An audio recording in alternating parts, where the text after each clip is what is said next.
Hello, my Pisces collective. So I am here today to give you a message for June 2025. I hope you enjoy it. As always, I start off with some astrology that might be affecting, that will be affecting the collective. And we are going to see how it might be affecting you in June.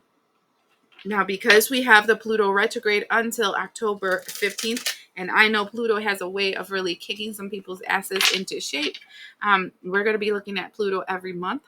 So let's find out how Pluto is going to be affecting you, my Pisces, for this month of June.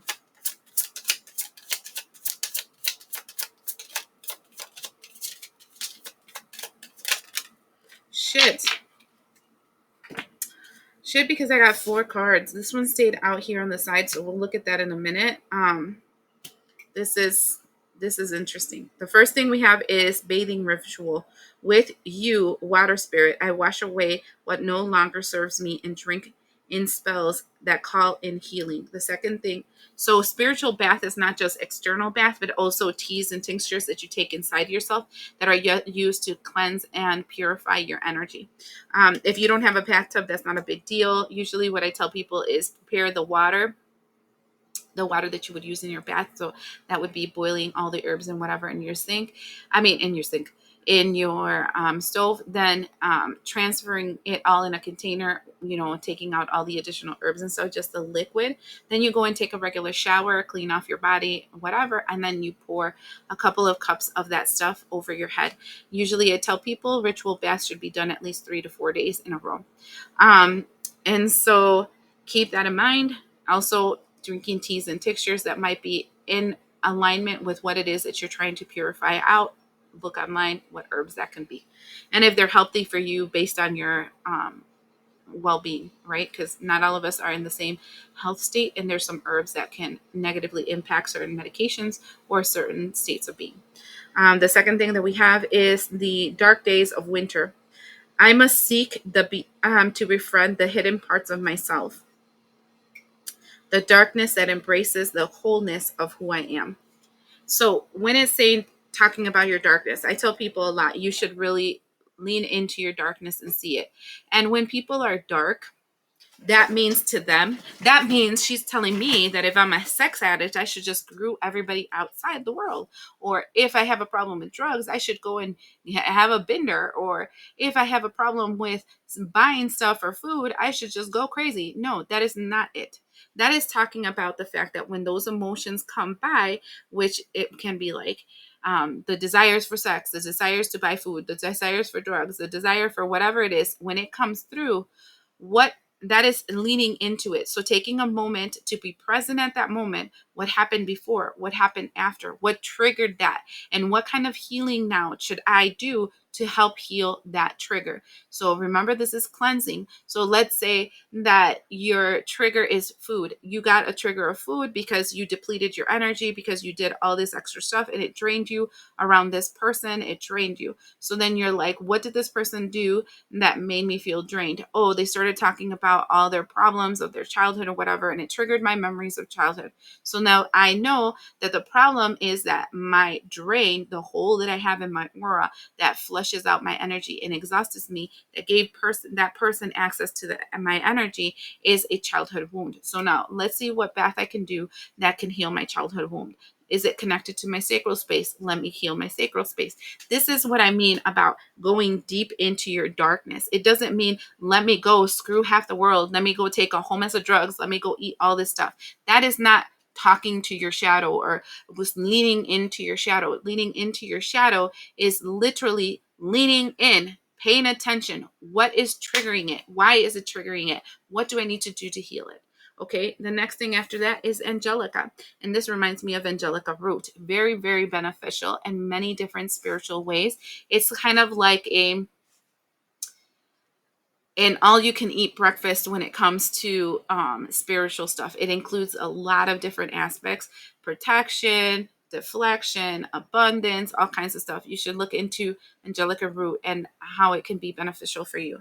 But here it says, the bells have rung, and this is the bells of the end of times. And I've already done tired tell you guys about that stuff. Chiming far and near, underneath feathered wings, my dear, you have nothing to fear. That doesn't mean you have nothing to fear. That means that if you are under the mantle of God, if you are under the wings of the angel, that is one of the Psalms. I can't remember which one. Hold on. I looked it up. It's Psalms 91. I just heard that. So it's like saying, God, please keep me under your wings, and protect me from all types of bad stuff that can come to my world. If you are in that lane, you have nothing to fear about the bells that are being rung at this time. Well, they have been rung for a while, so this is already judgment. But you know what I'm saying? It's like, um, I deleted all my videos that I had prior to the end of 2024, and I had thousands of videos. And the reason was because I was told delete all those videos because it's no longer the time of avoid this, avoid that, so you can go into the promised land. It's literally, this is the path that you will be running in. This is what we're in right now. So this is the reason my messages have shifted, because the energy shifted, and I'm not going to stay in the same energy if it's not that. And so right here it's saying, well, good or bad, whatever. It doesn't matter where you ended up, right? You can still actively work on not making that hole deeper, because one of the problems that I feel like reality has at this time, I'm sorry, I'm going into a crazy tangent, but I guess this is important, is that they say, well, I'm already going to hell, so fuck it, I might as well just keep living this life. Well, let me tell you something. There are stages to hell. Like there are stages to heaven, okay? And there are stages to in the earth plane. Every single plane of existence has stages. And like, it's not the same, the first level of hell as the 10th level of hell. Do you see what I'm saying? So if you keep attaining to yourself, you can potentially get to that one level of hell where you have 1 foot here and 1 foot here, where you're the lowest level of earth, but the highest level of hell. And then that way you can continue to move forward in the heaven. Earth thing, just a side note, for whoever has eyes to see and ears to hear will understand what I'm saying. So this is what I'm saying here, okay? Go deeper in this energy of your shadow self. Understand the doors that you have open that you must close. Quit the fucking habits that are messing you up. Start connecting to the energy of being protected under the mantle of God.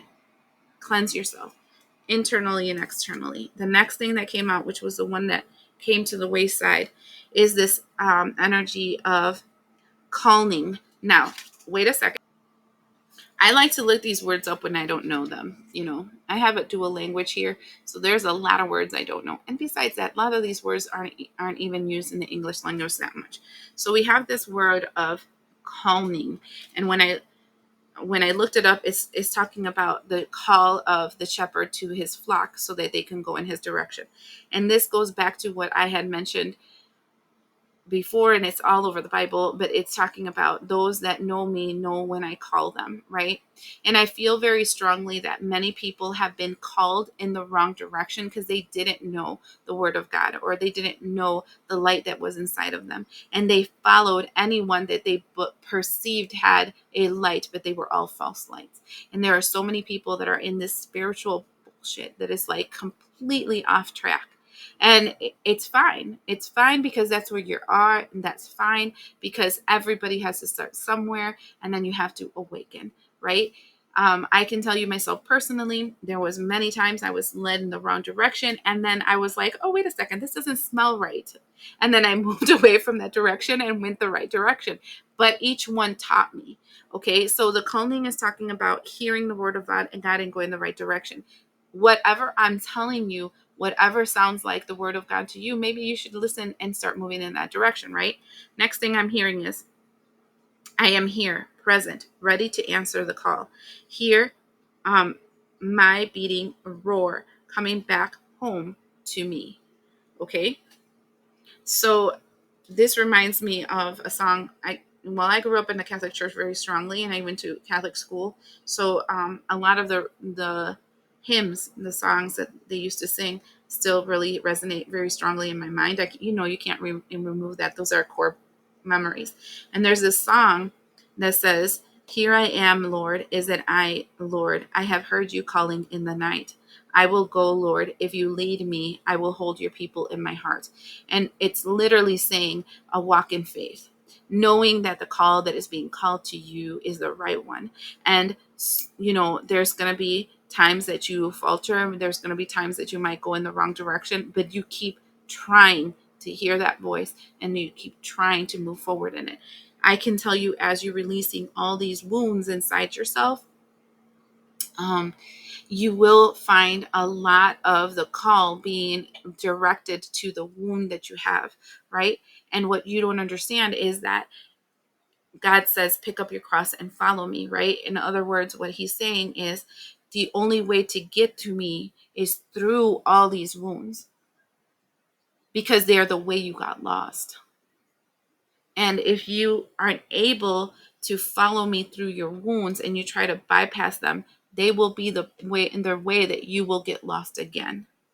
Because there is no shortcut and there is no bypassing and there is no cliff note versions to receive an enlightenment within yourself. You can't lie to yourself, and God lies within you. So you think you're tricking somebody by pretending to be a freaking guru and having a whole mess of stones and chiming all kinds of stuff and not saying a swear word, right? Yeah, right. You can't lie to you. And it's like you can't even desire something for yourself if it's not real in you.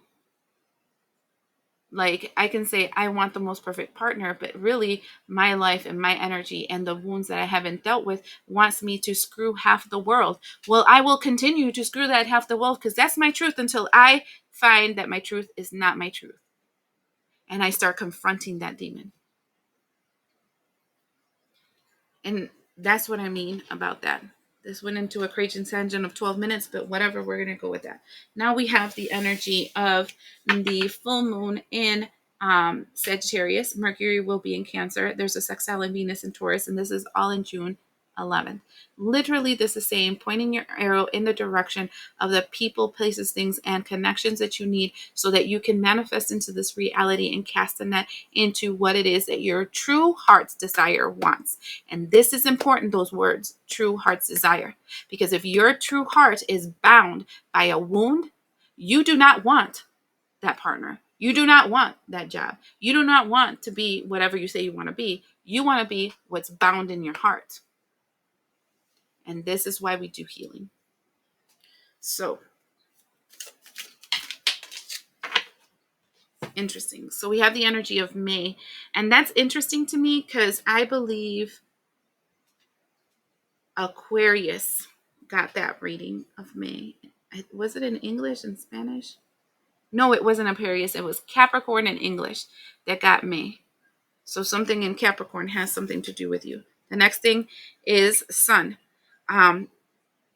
When I say something in Capricorn has something to do with you, it can be that the reading can help you, but that also means that you should look at your birth chart and see what house Capricorn falls on. And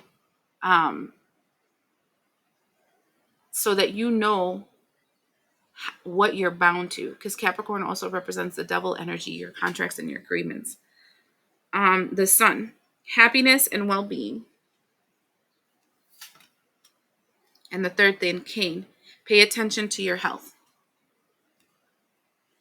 That's interesting because it goes into a crazy tangent. It seems like May, happiness and health, but now you have to pay attention to your well-being. So I'm going to take two more and explain the Sun. Explain the pay attention to your health. You see, I knew it. Oh, I have one more that wanted to come out. Because this needed clarification. So the Sun got the card of hard work ahead. So here it says happiness and well-being, but there's hard work ahead. So if you were having good fortune in May, that there's going to be a shift in June. Then we have the Cane, pay attention to your health, and you have the Grasshopper that says situations is in the balance. That requires careful handling. So it's like, this is the tottering of the scales. And then we have the rooster right in the center with this whole May thing. It says, an arrogant, boastful person you should not cross.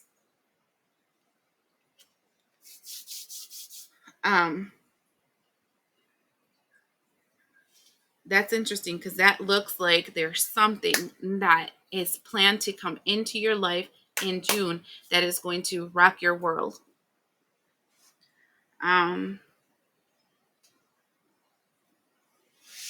Let's find out about the new moon. That would be the 25th. The new moon on the 25th, and there is in Cancer, and it has a conjunction in Jupiter in Cancer. Cancer is all about the structural foundations that you have, the relationships that you've established. So the relationships that you have that with people that create your physical reality, your money, your work, your resources, the emotional stability that you have, the people that you have that help you, and the connections you have that help you emotionally, and the spiritual ones. Okay, so these are all your network. Jupiter is all about expansion, good luck, good favor, and movement forward. Oh my God. That just reminds me of the arrogant, boastful person. Just be careful who you connect to, because you will be connecting to something that is true in your heart. So we go back to what I told you before, that though you say, this is what I want, if your heart says, this is what I want, because you have an attachment there, then you won't go for that. You'll go for that, which is exactly what you don't want, but is exactly your wound. Okay? So let's find out how this new moon is going to be playing out for you, my Pisces. Oh, that was quick. Oops, I want to put this here. We have the energy of Scorpio for you on the 25th, and we have new beginnings. You are invited to investigate change, but you are also being warned that this transformation may be radical. Get rid of everything in your current life that can prevent you from improving. Based on this principle, destroy before rebuilding. You are promised a beneficial rebirth. And so this is interesting with the Scorpio. So the English Scorpio reading was crazy bad. I don't know why. The Spanish one, when I was getting to the end, the recording completely stopped. And then I tried to record it 2 times after that, and it kept going blank in the end. And I said, that's just it. This is not supposed to be told. So I didn't. In there, now we have Capricorn and we have Scorpio that you should really attend to. These can be people, but this can also be placements in your birth chart. But there's something you got to let go of. And again, we have this arrogant, boastful person, and they're telling you that you have to be careful on how you handle this situation, because it can go real bad real fast. Now let's talk about the 4 weeks of June. 4 weeks of June.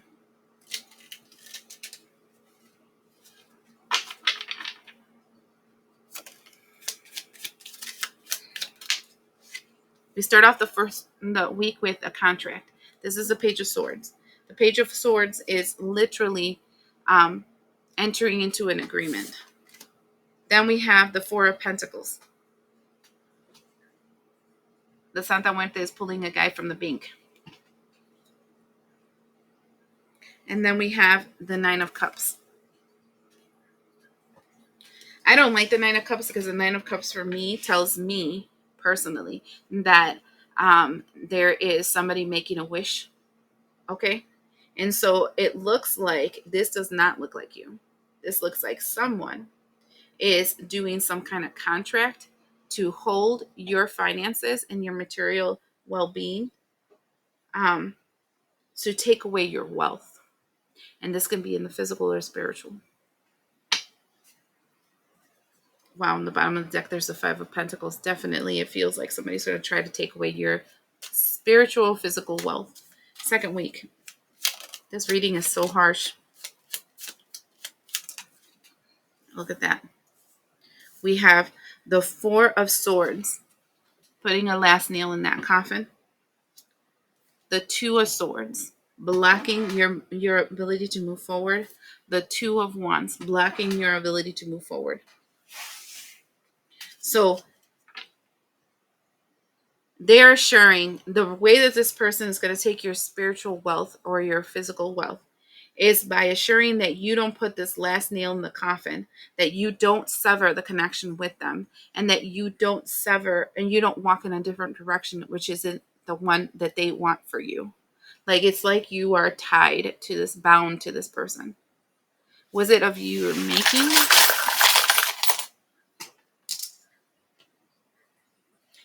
I wanted to know if it was of your making, okay? And we have the Libra scales, and this is justice, right? And then we have the cat, which is witchcraft. So this is justice to some kind of witchcraft.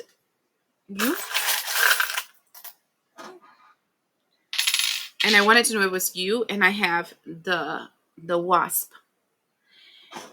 Okay, that for me tells me, remember how we started off this whole entire thing of me talking about you having to cleanse yourself, you have to purify yourself, that you will attract to yourself exactly the wound that you have. There is no shortcuts. You have to actually go through the wounds, yada yada. If you don't remember, go to the freaking beginning of this video, this long as shit.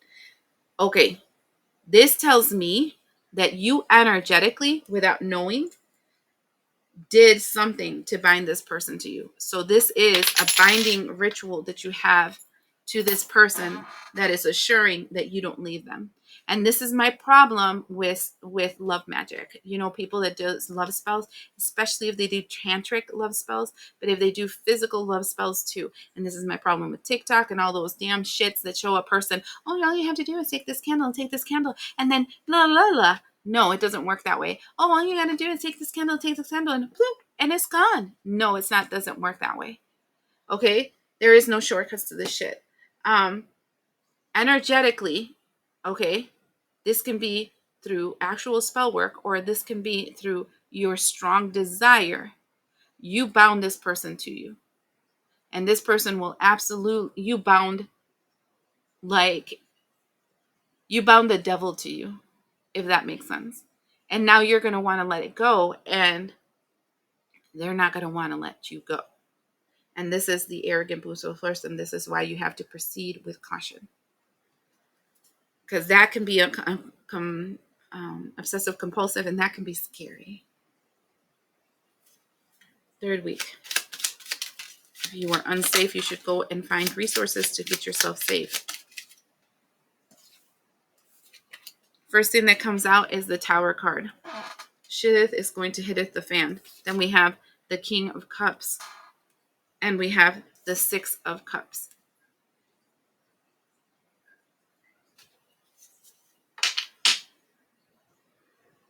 This is a tower is going to be taking place to something that was given out of love in the past. What is this tower? Oh, you guys are getting so much extra shit. Oh, shut up, Scorpio. You got the charm of Scorpio. I only got one that time, and that goes back to this. And it says, you are invited to investigate change, but you also you are also being warned that this transformation may be radical. Get rid of everything in your current life that can prevent you from improving. Based on this principle, destroy before rebuilding. That's the Tower card. You are promise of beneficial rebirth. This is when you don't 100% leave something because you're like, what if I need it? What if I this? What if in fear, and you hold on to it just like a little bit. You know, you just a little teeny bit. You're holding on to it by like a thread, and then you're wondering why your life isn't better. This is like, no, you got to cut this shit cold turkey and never, ever, ever, ever open the door to this, or you're gonna get stuck in this loop again. And this can be drugs. This can be some kind of negative habit, because it's opening the door to that demonic energy that is connected to your heart space that is literally destroying your life. This one's a hard reading. I'm not sure who's going to watch this. Then we have fourth week.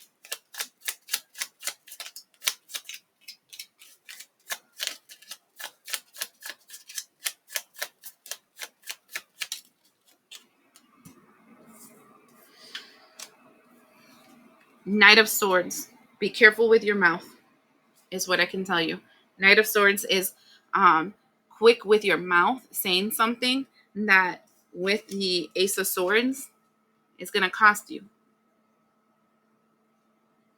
Seven of Wands in reverse, not holding back. Literally, I mean, maybe they're not saying don't be quick with your mouth. They're saying like literally diarrhea of your mouth to cut something out of your life and don't hold back. As I'm looking at it now, it looks like literally just say it. In the bottom of the deck, we have the Magician with the Nine of Wands. You need to use your magic to break down this wall. Your magic can be your mouth, swords, your actions, wands, your emotions, cups, your intuition, also cups, and earth, and your resources, money, if people, places, things, to cut down this wall. Here we have the Seven of Pentacles with the Hangman. This is, you've been stuck for a very long time in not taking actions, weighing the pros and the cons of your decision. And what we're seeing here is the energy that you don't see, that you literally bound yourself to the devil.